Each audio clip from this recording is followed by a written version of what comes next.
시간 하나님께서 우리에게 주신 말씀은 데살로니가전서 4장 13절에서 18절입니다.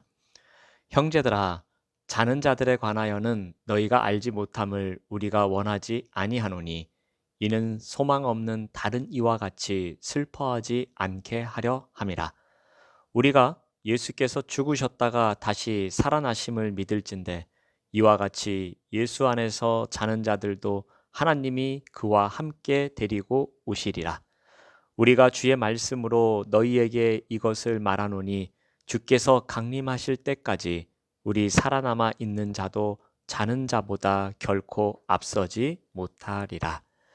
주께서 호령과 천사장의 소리와 하나님의 나팔 소리로 친히 하늘로부터 강림하시리니 그리스도 안에서 죽은 자들이 먼저 일어나고 그 후에 우리 살아남은 자들도 그들과 함께 구름 속으로 끌어올려 공중에서 주를 영접하게 하시리니 그리하여 우리가 항상 주와 함께 있으리라.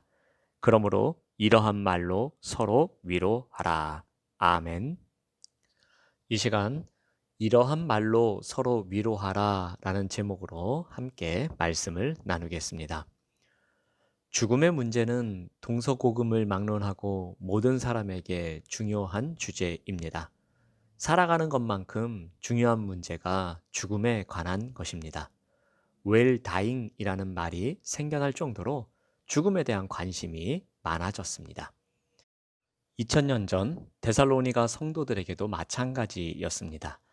데살로니가 성도들은 특히 죽음 이후에 관해 많은 질문과 의문을 품고 있었습니다. 이런 상황에서 사도 바울은 그리스도인이라면 반드시 알아야 하는 영원한 소망에 대해 데살로니가 성도들에게 설명하고 있습니다.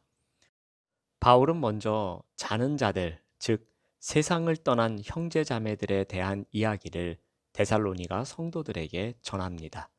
4장 13절 말씀을 봅니다.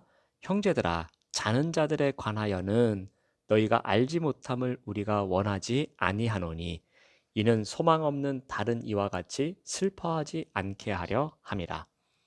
바울은 죽음에 대해서 소망을 갖지 못한 사람들처럼 슬퍼하지 말라고 합니다.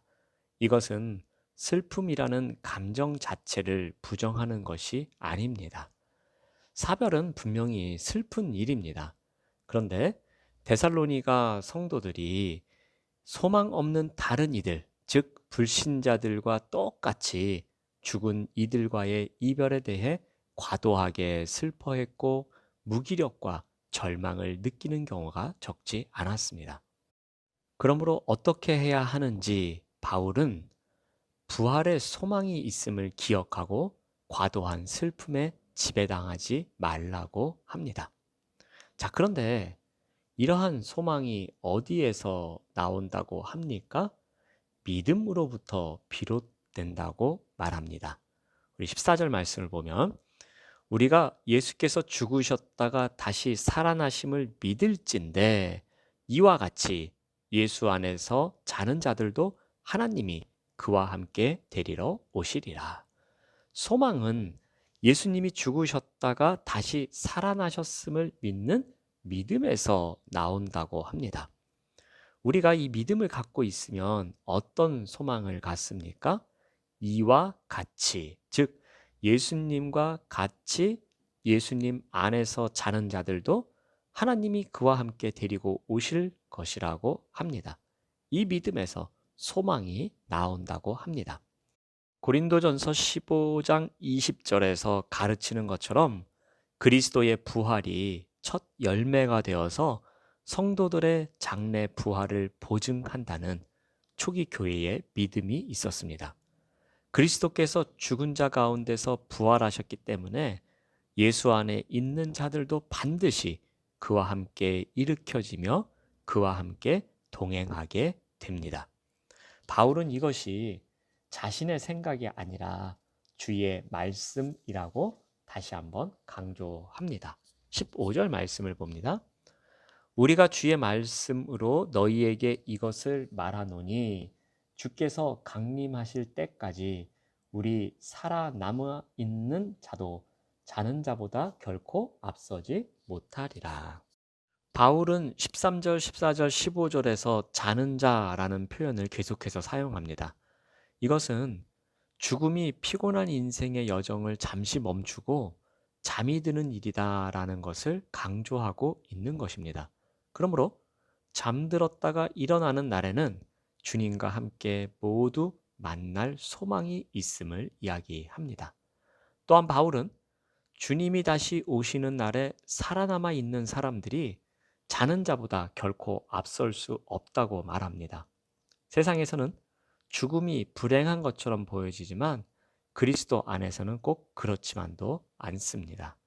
힘겨운 세상살이 동안 예수님을 의지하고 살다가 잠든 성도는 그날에 누구보다 먼저 생명의 부활로 나아갑니다. 이 약속은 자는 자들에게 먼저 주어진다라고 합니다. 바울은 죽음을 바라보고 슬퍼하는 데살로니가 성도들을 향하여 또 하나의 소망을 이야기합니다. 그것은 그리스도 예수님이 재림하실 때 우리가 그와 함께 영원히 거하게 되리란 소망입니다. 주님이 호령과 천사장의 소리와 하나님의 나팔 소리로 친히 하늘로부터 오실 때 그리스도 안에서 죽은 자들은 먼저 일어날 것이다 라고 말씀하십니다. 16절 말씀을 봅니다. 주께서 호령과 천사장의 소리와 하나님의 나팔 소리로 친히 하늘로부터 강림하시니 그리스도 안에서 죽은 자들이 먼저 일어나고 자는 자들은 누구보다 먼저 주님을 보게 될 것입니다. 이것이 성도의 소망이라고 합니다. 그리스도 안에 있는 우리 중 누군가가 세상 떠날 때 그것은 결코 불행이 아닙니다. 장차 올 소망이 구체적으로 시작되는 것과 같습니다. 바울은 또한 살아남은 자들도 죽음에서 부활한 자들과 함께 구름 속으로 끌려 올라가 공중에서 주님을 영접하게 될 것이라고 합니다. 17절 말씀을 봅니다.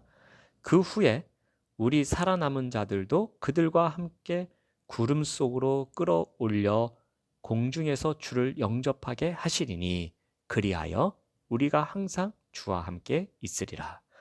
이 말은 문자적으로 하늘로 들려 올라가는 것을 강조하기 위한 구절이 아닙니다. 자는 자들이 경험하게 될 부활과 그날에 살아남은 자들의 부활이 순서는 차이가 있을지언정 본질적으로는 같다는 것을 의미합니다. 바울은 이것을 이야기하기 위해서 함께라는 단어를 사용합니다. 그리스도 예수 안에서 사는 자들은 그리스도 안에서 잠든 자들과 함께 주님을 만날 것입니다. 그리고 영원히 주님과 함께 있게 될 것입니다. 죽음에 대한 소망, 이것이 바로 위로의 근거라고 합니다. 그래서 18절 말씀을 보시면은 그러므로 이러한 말로 서로 위로하라. 이것이 우리가 사별의 슬픔을 겪는 서로를 위로할 수 있는 유일한 소망이다라고 가르쳐 줍니다. 목회를 하다 보면 많은 죽음을 직면하게 됩니다. 그런데 가끔은 너무나도 힘든 죽음을 맞이할 때가 있습니다. 예전에 27살짜리 청년의 죽음과 관련된 장례가 있었습니다. 제가 지금까지 집례한 장례 중에서 가장 힘든 장례 중에 하나였습니다. 그 청년은 성악을 전공한 청년이었습니다.